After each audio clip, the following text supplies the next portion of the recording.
The fluorescent lights hummed overhead like insects trapped in glass, casting their clinical white across the emergency department of St. Michael's Hospital. For 15 in the morning. The worst hour, when the night shift crew's eyes went glassy and the coffee had long gone cold, and the world sent its brokenness through the automatic doors in steady waves. Katie Morrison had stopped noticing the smell of antiseptic mixed with something darker, something that lived in hospital walls no matter how hard the cleaning crew scrubbed. She'd been breathing it for 18 months now, ever since she'd hung up one life and reached for another one that was supposed to be quieter. The trauma bay doors swung open and she moved without being asked, hands already pulling on fresh gloves. A 42-year-old male with acute abdominal pain, presentation suggested appendicitis, maybe worse. The paramedics had him on oxygen, for already running. Katie assessed him the way she always did, quick, systematic, missing nothing. Her eyes tracked from his pupils, reactive, good, down through his abdomen, reading the tension in his face like a map. The resident, a kid named Torres who was still learning to trust his instincts, hovered near the monitors looking uncertain. Rebound tenderness on palpation. Katie asked, her voice pitched low and steady. Not a question really, an observation wrapped as a question, the way good nurses talked to doctors who still thought they had to know everything. Torres nodded, relieved someone else had noticed. Guarding. He won't let me press the left side. Get him upstairs. Call surgery. Katie was already documenting, her handwriting precise and economical. 18 months at St. Michael's, and she still had to consciously remind herself to write like a nurse now. Abbreviated, shorthand, the clinical language of someone who wasn't supposed to know how to think like a commander of anything. Tell them rapid imaging, likely emergency intervention. The patient was wheeled out and Katie stripped off her gloves, snapping them into the biohazard container with a sound like a small gunshot. She was reaching for the hand sanitizer when she noticed the older gentleman in bed 3, the one who'd come in at 3 a.m. with chest pain that had started resolving. His monitor showed steady rhythm. Good O2 SATS. But something about the way he was breathing, shallow, slightly rapid, made her pause. She'd seen that breathing pattern before. Different context. Different world. But the body didn't lie regardless of where you were. Katie moved over to his bedside without hurrying. No alarms. No crisis. Just a nurse doing routine rounds at the tail end of a quiet shift. How are you feeling this morning, Mr. Chen? His smile was tired. Better. Probably just stress. My son's overseas, military. Worries a man. She nodded, wrapping the blood pressure cuff around his arm with practiced ease. 142/88. Higher than his admission BP, but acceptable. Still, that breathing. She pressed the stethoscope against his chest and listened. Normal breath sounds, all fields clear. But her instincts, the kind trained across 2 tours in Baghdad, the kind that had saved lives when every second mattered, were telling her something wasn't right with the quiet ones. Your son's Marine. Katie kept her voice conversational. Just chat. Nothing that would alert the monitoring systems that she was doing more than small talk. 3rd Battalion, 5th Marines. Stationed at Camp Lejeune. The man's eye softened the way they always did when parents talked about children in dangerous places. Dark horses. That's what they call them. Katie pressed her lips together and nodded. She didn't say anything about the Dark Horse Battalion, about their reputation, about the fact that she could visualize their operational area with perfect clarity even though she'd been out for 18 months. She just continued her assessment, taking his temperature, checking his pedal pulses, running through the catalogue of small signs that civilians thought were nothing and combat medics knew could signal everything. Try to rest, she said finally. Doctor will probably discharge you this morning. She moved to the next bed and the next, the routine of the shift pulling her forward like a current. This was what she'd chosen, the anonymity of scrubs, the smallness of a hospital ward instead of the weight of command. No one here knew about the Navy Cross, about the 47 combat medical saves, about the 3 months she'd spent training every field medic in the 3rd Battalion until they moved like her, thought like her, survived because she'd taught them how. She wore a stethoscope instead of rank insignia. She took orders instead of giving them. She was just Katie now. Just a nurse in a Norfolk hospital who happened to have very steady hands and an unusual ability to see what others missed. The shift should have ended at 7 a.m. Should have been routine.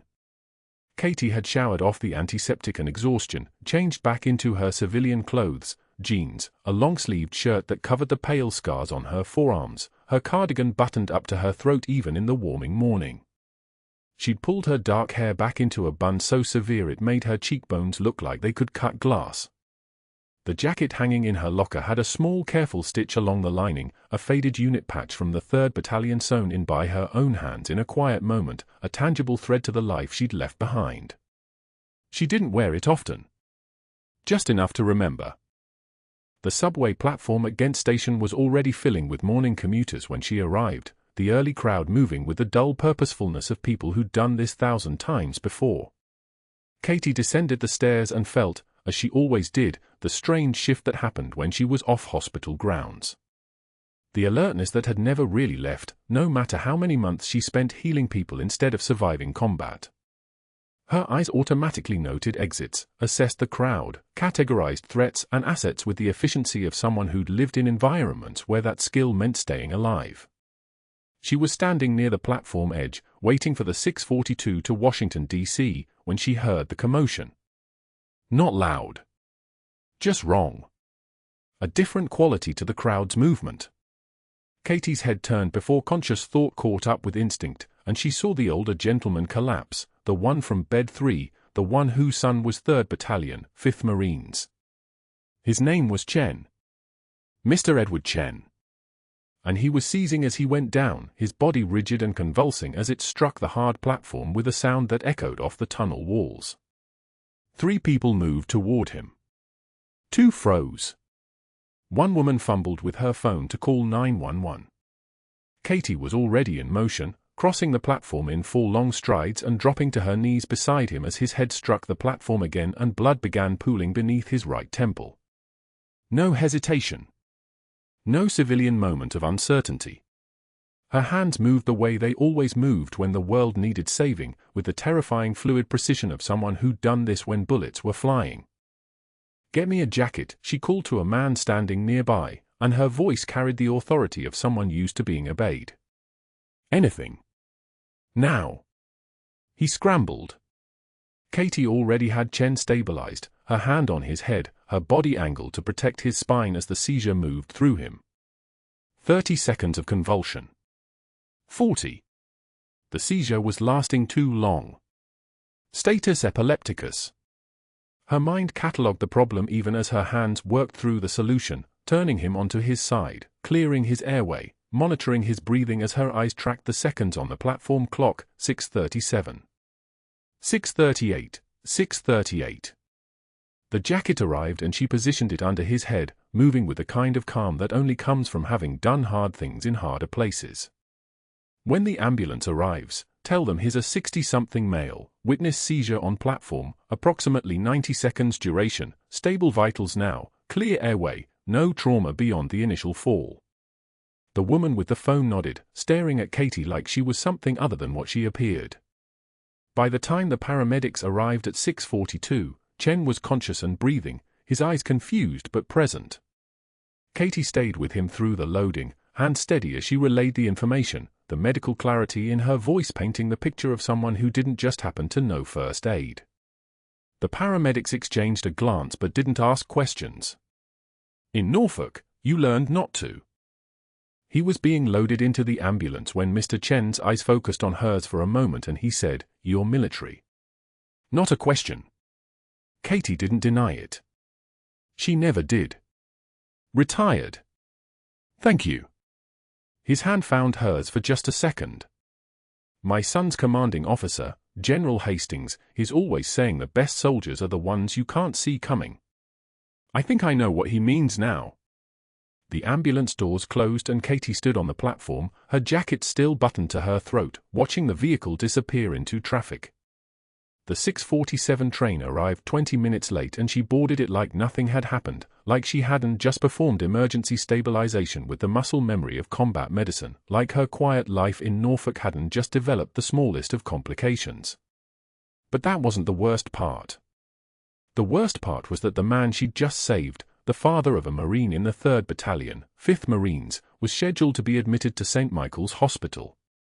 And if he was going to be her patient, if the universe was going to pull those threads tight enough to tangle them together, then the careful invisibility she'd built over 18 months was about to become significantly more complicated.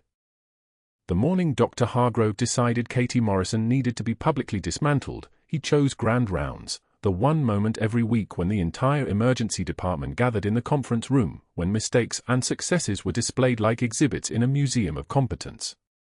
Katie stood in the back, her badge clipped to scrub pocket number 3, the faded unit patch sewn inside her jacket lining pressing against her ribs like a secret heartbeat.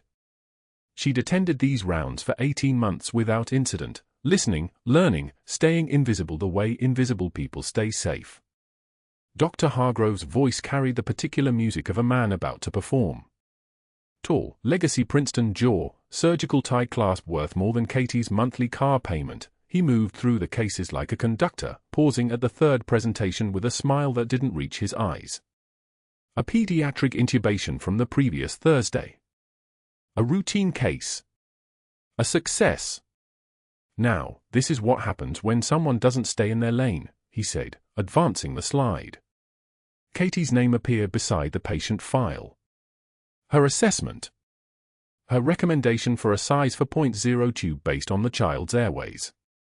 The correct decision. The only decision. A nurse, he said, voice dripping, performing airway assessment that should require physician oversight. But let's be generous. He clicked again. The child's vitals. Stable. Fortunately for the child, the correct tube was placed regardless of the initial assessment. Competence can survive incompetence, just barely. The room went dead silent. 12 physicians. 14 nurses. 2 respiratory therapists. Not one of them looked at Katie. Their eyes found chairs, clipboards, the floor tiles with sudden intense interest. One in turn opened her mouth, then closed it, watched by Dr. Hargrove's sideways glance, and said nothing. Katie breathed. One measured breath.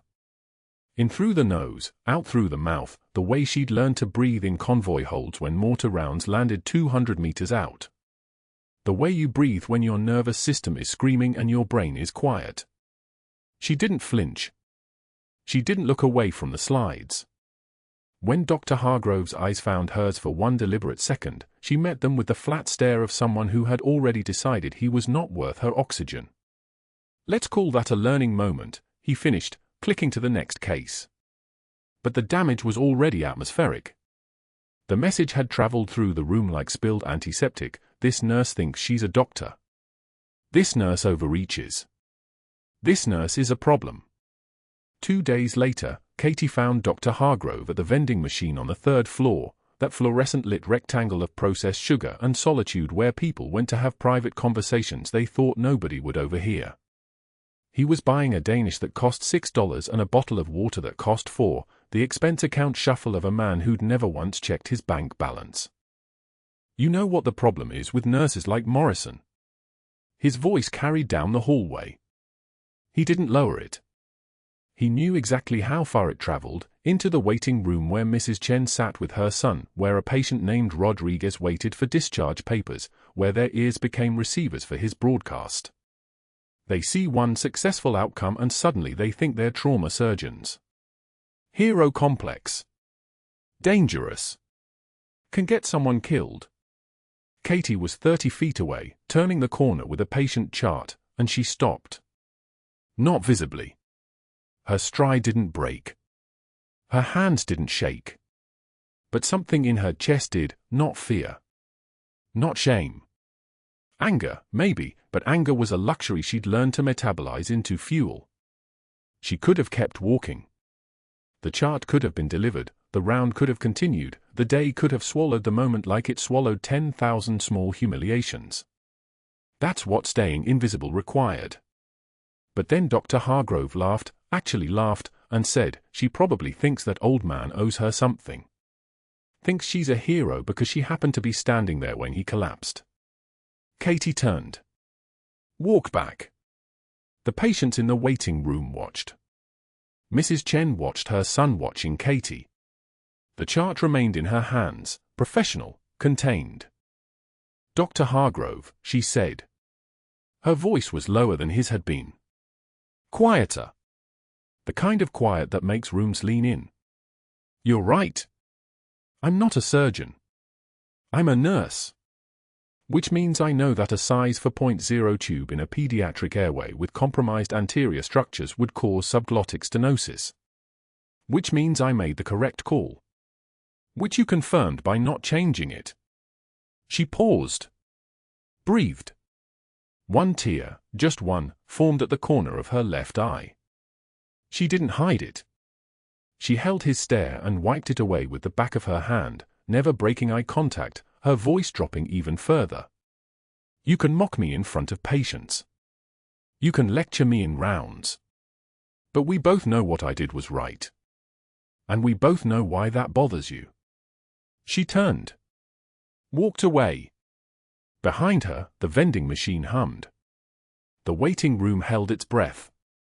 Mrs. Chen nudged her son and whispered something he'd remember for years. The third time Dr. Hargrove moved against Katie, it was not in public. It was surgical. She was in room 7, suggesting to Dr. Hargrove that a patient presenting with fever, hypertension, and altered mental status might benefit from broader-spectrum antibiotic coverage before the culture results came back. Before the blood test showed septic shock. Before the clock started running toward organ failure. It was not insubordination. It was nursing. It was the knowledge that came from watching patterns, from the kind of experience that didn't require a medical degree to recognize when something was about to get worse. "Are you a physician?" Dr. Hargrove's voice was ice now. No performance, no public spectacle. Just ice. "Because if you are, we should update your credentials. If you're not, I suggest you stay in your lane and let the people with degrees make the medical decisions." The patients. "Security," he said. Not loudly. Just said it. "I need security escort this employee out of the clinical area for insubordination. She's a liability." 2 guards appeared like they'd been waiting in the wings. They looked at Katie with something between apology and compliance. She was a nurse, small enough not to be threatening, quiet enough that removing her would take 30 seconds and no drama. Katie stood. Looked at Dr. Hargrove. And in that moment, the moment where a normal person breaks, where the shoulders collapse, where humiliation becomes erosion, Katie's spine did not bend. "I've been escorted out of better places by scarier men, doctor," she said. Her voice could have cut glass. "Fallujah had roadblocks. This has a vending machine. I'm not afraid of your security team." She walked out on her own. Didn't wait for them to escort her. Passed them like they were furniture. The patient in room 7 watched her go. The other nurses watched.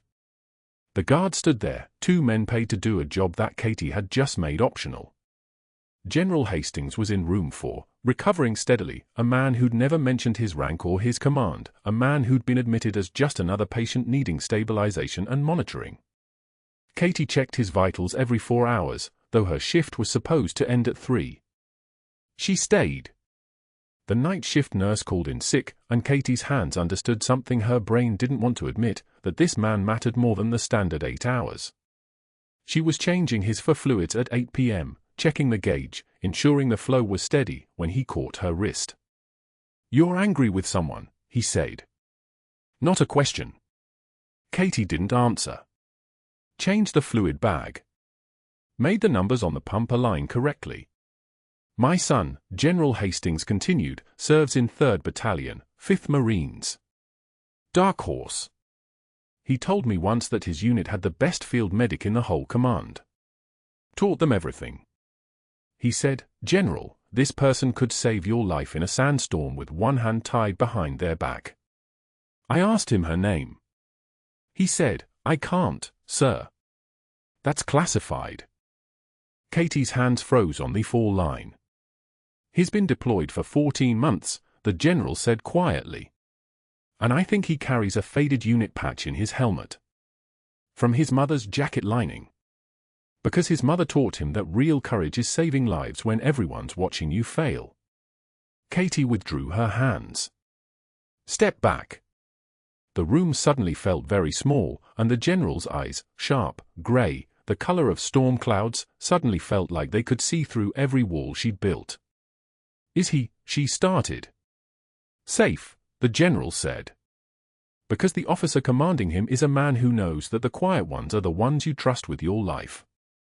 And he learned that somewhere. Katie left the room. Her hands did shake then, but only because she was alone, and alone was the only place she was allowed to break. She made it to the bathroom. Locked the door. Pressed her palm against the cool tile and let the trembling happen where no one could see it, the trembling that wasn't fear, the trembling that was restraint finally reaching its limit. Behind her, in room 4, General Hastings closed his eyes and made a phone call to a number he'd held for 3 decades. A number that started with 703, an area code that belonged to places that didn't exist on official maps. Sir, I found her, he said quietly. And somewhere in a coordinate system that existed only in military grids, someone very high up in a very quiet building made a note. What happened next would change everything Katie Morrison thought she'd left behind. The monitor screamed. 2:47 a.m. General Hastings' chest seized rigid, his body arching against the sheets like someone had flipped a switch from living to dying, and Katie knew before the numbers climbed that this was bad. This was the kind of bad that killed generals in hospital beds while nurses watched helpless. She was already moving. His trachea had deviated. She could see it from the doorway, the neck twisted wrong, the Adam's apple shifted a quarter inch off center. Oxygen saturation plummeting, 91, 88, 84. The ventilator wheezed its mechanical rhythm, but the air wasn't going where it needed. Tension pneumothorax. Collapsed lung crushing the other, the heart compressed inside a shrinking cage of ribs and trapped air. Dr. Hargrove was on the phone in the adjacent corridor. She could hear him laughing about a golf handicap. Katie's hands moved before her brain caught up. Years of muscle memory, not from textbooks or simulation labs, but from Fallujah, from the Jolan district, from sandstorm field hospitals where decisions happened in 3 seconds or not at all.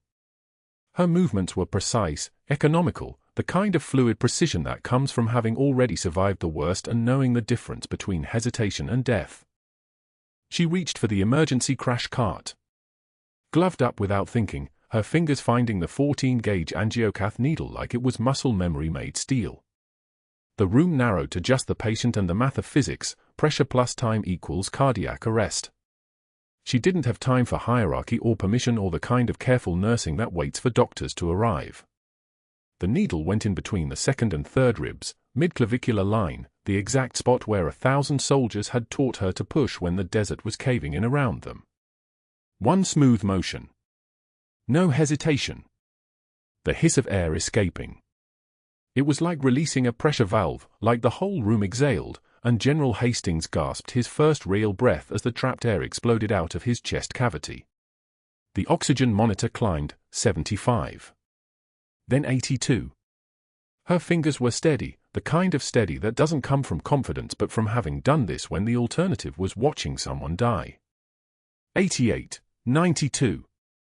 The heart monitor ticked back toward sinus rhythm, steady and strong, the rhythm of a man coming back from the edge.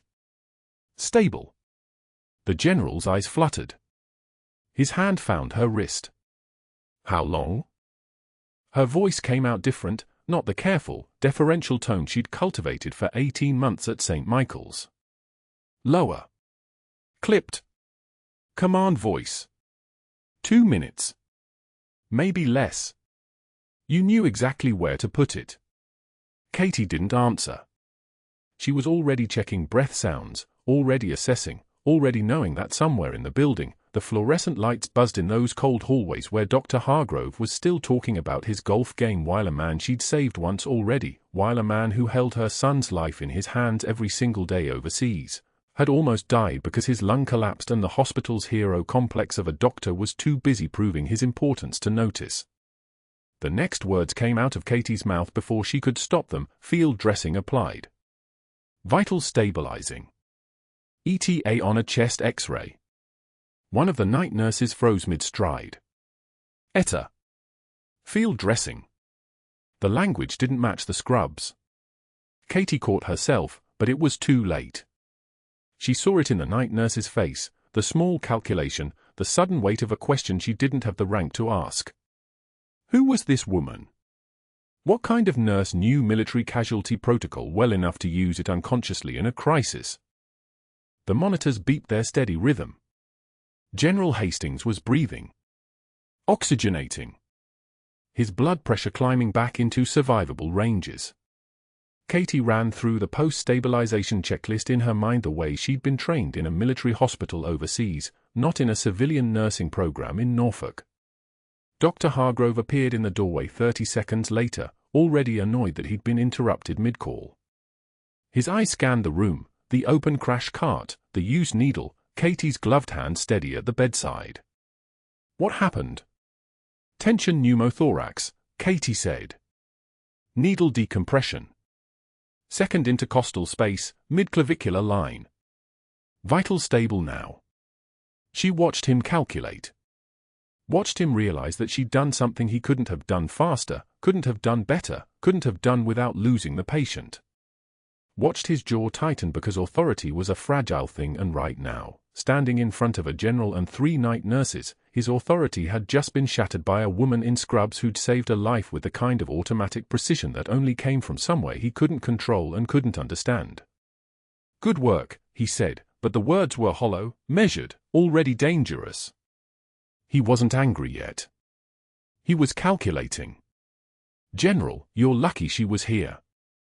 General Hastings' eyes tracked from Dr. Hargrove to Katie, and something in that look, something like recognition, like he was seeing her for the first time, like pieces were clicking into place, made the moment stretch longer than it should have. Katie turned back to the monitors, keeping her hands occupied, keeping her face neutral. The night nurse was still watching her. The other orderly who'd run the cart was watching her.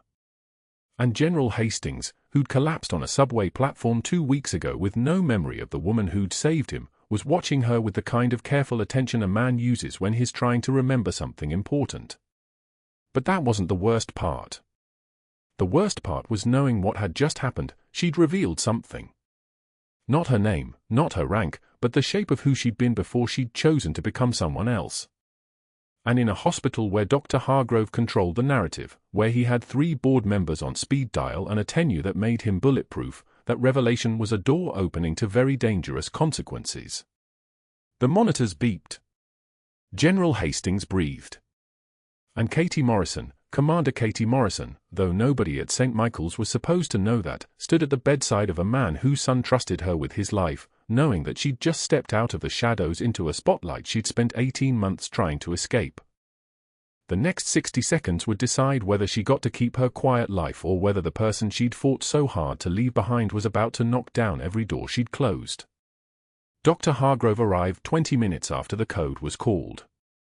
The ER had already stabilized, monitors showing sinus rhythm, oxygen saturation climbing steadily back toward normal. Katie stood at the bedside updating the flow rate when she heard his voice cut through the controlled chaos of the trauma bay like a scalpel through silk. Step away from that patient. It wasn't a request. It was a command delivered in front of 3 residents, 2 nurses, and a respiratory therapist who suddenly found urgent business elsewhere. Katie didn't turn. She finished adjusting the medication drip, noted the time on the chart, and only then stepped back. Her movements were deliberate. Unhurried. The kind of calm that comes from having already survived worse. General Hastings required emergency intervention, she said quietly. Tension pneumothorax. Needle decompression, second intercostal space, midclavicular line. He's stable now. You performed an emergency procedure without physician authorization. There was no time for authorization. His oxygen saturation was at 68. He was losing consciousness. Dr. Hargrove's jaw tightened. His eyes moved across the monitors, the climbing numbers that proved she'd been right, and something dark crossed his face. Not gratitude. Not relief. Recognition. The kind of recognition that threatened men like him more than any lawsuit ever could. Because in that moment, every person in that trauma bay understood that the quiet nurse had done something the doctors should have done. That she'd moved with the precision of someone trained for exactly this kind of crisis. That she'd saved a life while he was still reviewing the chart. He turned to leave, then stopped. You'll receive formal disciplinary notification within the hour. The next 48 hours unfolded with the precision of a military campaign. Dr. Hargrove didn't waste time with direct confrontation. He was too intelligent for that. Instead, he activated a network that Katie didn't even know existed. At 8 a.m., he called James Bancroft, the hospital's chief financial officer, a man who'd referred 3 spine surgery patients to Hargrove's private practice in the last 6 months. By noon, Bancroft had made 2 phone calls to board members. By 2 p.m., Dr. Hargrove's office called the director of Katie's nursing school at Johns Hopkins, a carefully worded conversation expressing concerns about her pattern of instability and difficulty accepting supervision, language designed to sound professional while implying something darker. That evening, before Katie even clocked out, an outside medical investigator arrived at St. Michael's, a man named Gerald Pierce who specialized in peer review cases. He reviewed the needle decompression procedure with the clinical eye of someone looking for violations. Equipment used without proper logging. Protocol deviation. Practicing outside scope of practice. The language was bureaucratic, but the implication was surgical. They were building a case. Katie watched from the nurse's station as Pierce interviewed residents who'd been in the trauma bay. She saw one of them, a third-year resident named Martinez who she'd mentored through a difficult delivery 3 months ago, glance at her with something like apology before confirming that yes, the procedure had been performed without attending physician authorization. The words were accurate. The context was erased. By 4 a.m. on the second day, the decision was finalized.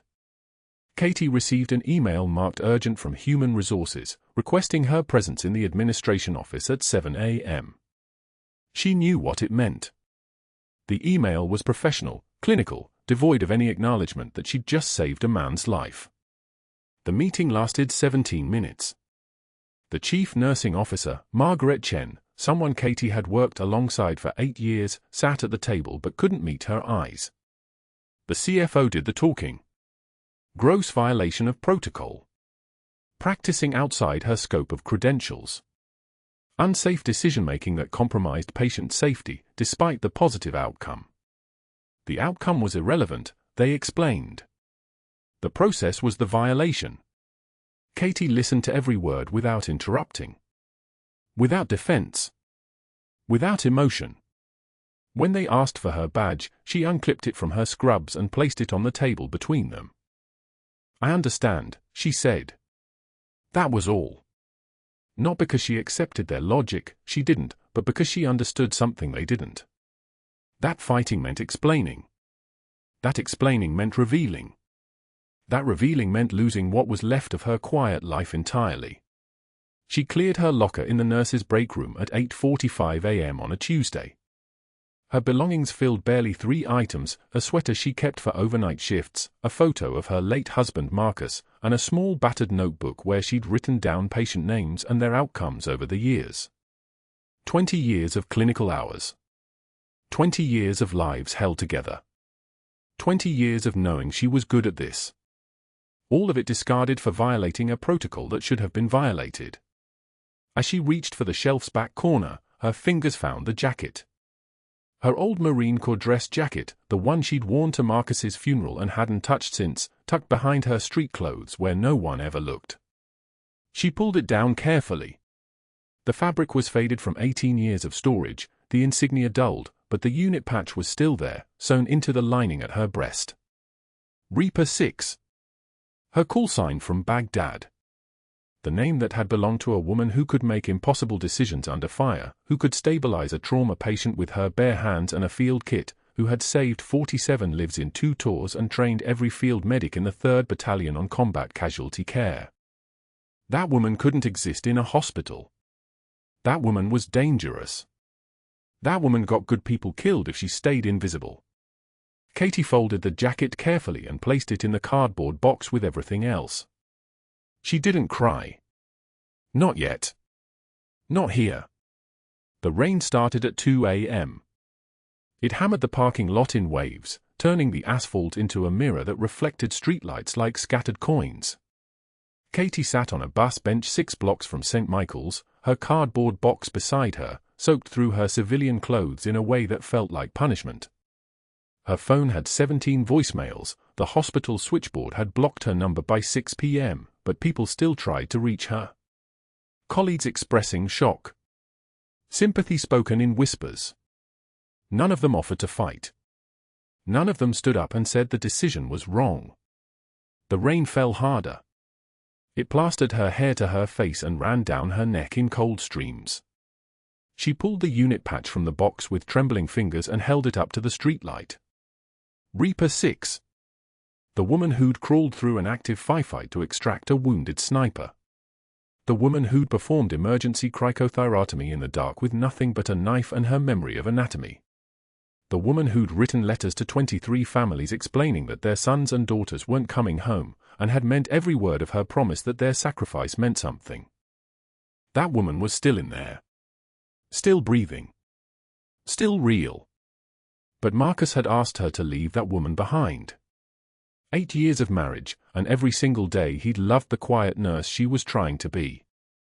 Every morning he'd kissed her forehead and whispered, "Just be normal today, okay? Just be someone who goes to work and comes home and doesn't carry the weight of the whole world." He'd never asked her to forget. Never asked her to deny what she'd done. Just asked her to stop being defined by it. To try something gentler. Something safer. Something that wouldn't wake her at 3 a.m., drenched in sweat, seeing faces of people who died before she could save them. She'd promised him. On their wedding day, standing in front of their families while he looked at her like she was the most dangerous and beautiful thing he'd ever seen, she'd promised. And she'd kept that promise for 8 years. Until General Hastings collapsed on a subway platform and her body had moved on its own, and her hands had remembered, and the woman she'd buried had crawled back up into the light. Katie looked at the unit patch in her hands. For a moment, just a single moment, she considered letting the rain take it. Tossing it into the gutter, watching it drift toward the storm drain, letting Reaper 6 dissolve into the water and disappear. Starting over with a different nursing credential, a different hospital, a different life. Then she heard it. Distant but unmistakable. The thump-thump-thump of rotor blades cutting through rain-thick air. A helicopter, moving fast, moving with purpose, moving toward the hospital district. Not emergency services. The approach was wrong for that. The pattern was military. 3-minute ETA based on the sound signature. Katie's eyes opened wide. She held the unit patch against her chest, her heart suddenly loud enough to hear over the rain. General Hastings had woken up. And he'd asked where she was. She didn't know this yet, but she would. She had no idea what was about to happen. No concept that on the other side of the rain-soaked city, a man in full-dress uniform was making a single phone call to someone who owed him a favor.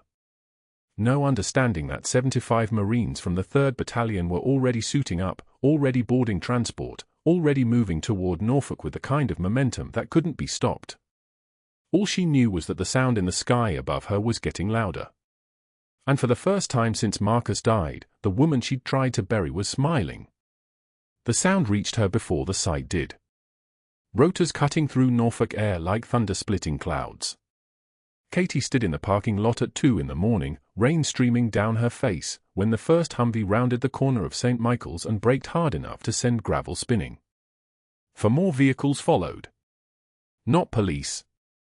Not hospital security. The insignia on the doors was unmistakable, U.S. Marine Corps. The lights painted everything blue and white and red. She didn't move. Couldn't move. The rain kept falling and the helicopters kept coming, and somewhere in her chest a wall she'd spent 14 years building began to crack. The hospital board meeting was already underway inside conference room B on the 3rd floor. Dr. Hargrove sat at the head of the mahogany table with Katie's personnel file open in front of him, his fingers drumming against her employment history like a judge's gavel. 3 board members flanked him. Hospital Administrator Patricia Chen looked uncomfortable. The other 2, Marcus Whitmore and James Sterling, both wealthy donors who'd written large checks to the cardiology wing, looked exactly how Hargrove had coached them to look: grave, disappointed, ready to sign off on a firing that had already been decided. "The investigation is conclusive," Hargrove was saying, his voice carrying the satisfied tone of a man watching a threat disappear. Performing procedures outside her scope of practice, dangerous judgment calls, what amounts to practicing medicine without a license. "We have no choice but to recommend immediate termination with cause." Patricia Chen's pen hovered over the severance agreement. She was about to sign when the doors to the hospital building downstairs buckled open with the kind of force that comes from military-grade hinges meeting immovable objects. Boots on tile. 1, 2, 3, 4, a rhythm like a heartbeat amplified through speakers. A Marine captain in dress blues appeared in the conference room doorway. He was 6'3", shoulders that made the doorframe look small, and his eyes moved across the room with the precision of someone scanning a combat zone. When his gaze found the faces around that table, he didn't blink. "I need Commander Morrison," he said. Not a request. A command that made the fluorescent lights buzz harder. "Now." Hargrove's face went pale. "I'm sorry, who are? Where is she?" The captain's voice didn't rise. It didn't need to. "Commander Katie Morrison. Call sign Reaper 6. Where is she?" Patricia Chen's pen clattered onto the table. One of the board members, Sterling, actually stood up, his chair scraping backward with the sound of something expensive and uncomfortable shifting. The room held its breath like it was in an airlock slowly depressurizing. General Hastings appeared 5 seconds behind the captain, moving through the doorway in dress blue so crisp they looked like they'd been cut from steel. His chest was a constellation of ribbons. His face was the kind that had been carved by decisions that cost lives. When he looked at Dr. Hargrove, the man's entire body contracted as if something cold had just touched his spine. "Dr. Hargrove," the general said, and his voice was quiet, that terrifying quiet of men who have commanded mortars and soldiers and had every word obeyed without question. "You fired a woman 2 days ago. The woman who saved my life. Twice. I want you to understand what you did, and I want everyone in this room to hear exactly who you tried to erase." He opened the file in his hands. Katie's actual file. Not the hospital's version, but the classified one. The one that showed everything she'd been.